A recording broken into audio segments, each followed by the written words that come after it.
Hello everyone and welcome to Study Buddy's first YouTube video. In this video, we'll go through the proof that when we equal these two equations, we'll get the solution or the equation to find out r, which is radius, and t, which is time or period.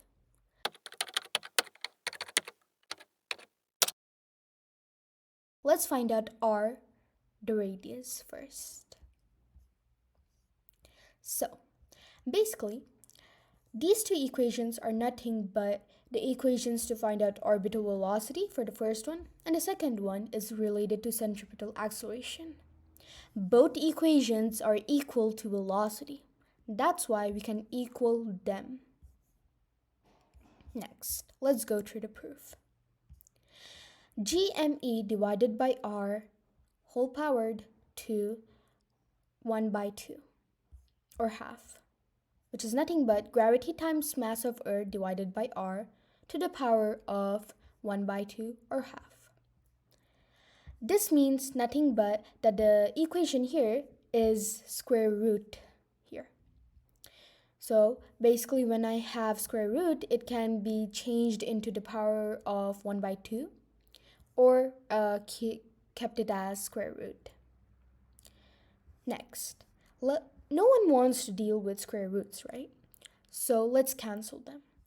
We can cancel them by whole squaring both sides of the equation.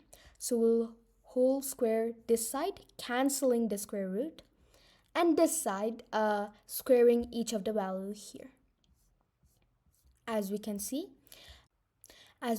here, we have cancelled the square root, and we have applied the square to each of the value of this side of the equation. So 2 square is 4, pi square is pi square, r square, and t square.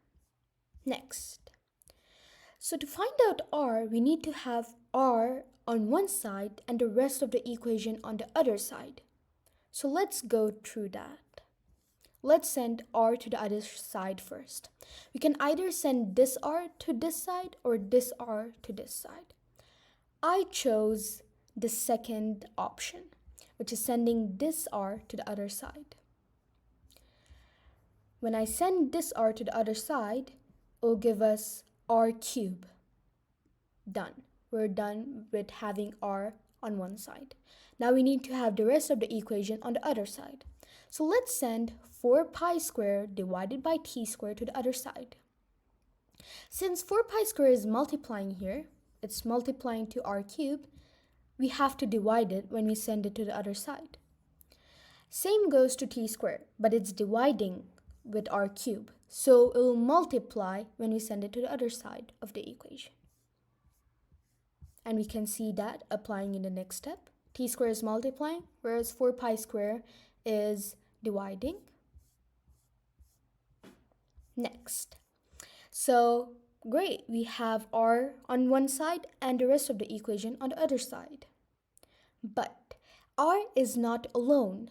R is still stuck with its cube. So let's send cube to the other side. When we send cube to the other side, it results in the cube root of this side. So that's it. Now we have r alone on one side. We can exchange it and write it this way too. Write it in this way too, which is nothing wrong.